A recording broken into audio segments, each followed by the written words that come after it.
சகோதரி கமலா. சிலர் சொல்லுவாங்க சகோதரி கமல் பேசுறது எங்களுக்கு புரியல. இல்ல சகோதரி எவ்வளவு சொன்னாரு, இல்ல சகோதரர்னு சொன்னா நமக்கு தப்பா கிடைச்சேன்னு கேட்டுக்கணும். சிலர் சொல்லுவாங்க சகோதரி கமல் பேசுறது சகோதரி தான் எனக்கு கேக்கு. உங்களுக்கு வேற ஏதாச்சும் கேட்டா கமெண்ட் பண்ணுங்களேன். சடார்னு 2 காலையும் நீட்டினாங்கன்னா பிரேக் பிடிக்க போறாங்கன்னு அர்த்தம். ஸோ பின்னாடி வரவங்க சூதானமா வாங்க. சில பெண்கள் ரைட் சைடு இண்டிகேட்டர் போட்டு லெஃப்ட் சைடு திரும்புவாங்க. ஸோ பின்னாடி வரவங்க கவனமா வாங்க. தேவையில்லாம அவங்க மேல இடிச்சு சண்டை போட்டுட்டு இருக்க வேண்டாம். யாரு நாங்க போய் இடிச்சு சண்டை போடுறோம் அப்படிதானே? சில பெண்கள் வண்டியை ஸ்டார்ட் பண்ண உடனே அப்படியே ஆக்சிலேட்டர் திருக்குவாங்க. ஏதாச்சும் செவுரு மேல போய் முட்டிடுவாங்க. இல்லைன்னா இந்த மாதிரி ஓரமா அவன் செத்துட்டாப்ல. என்னல ஒருத்தி போய் இடிச்சு கொண்டாலும் நான் எங்க மேல தப்பா?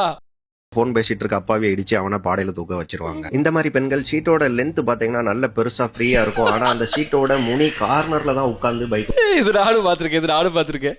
ஓட்டுவாங்க. இந்த மாதிரி பெண்கள் தான் கூட வரவங்க பைக்ல ஏறிட்டாங்களா ஏறலையான்னு தெரியாம அப்படி போயிருவாங்க. இந்த மாதிரி சில பெண்கள் ஸ்கூட்டி ஓட்டும் போது 2 காலையும் ரோட்ல வச்சு அப்படி உரசிக்கிட்டே ஓட்டிட்டு. ஆமாப்பா, செப்பல் ஃபுல்லா தேஞ்சு போயிரும். அப்புறம் இதை சொல்ல வந்துட்டீங்களே.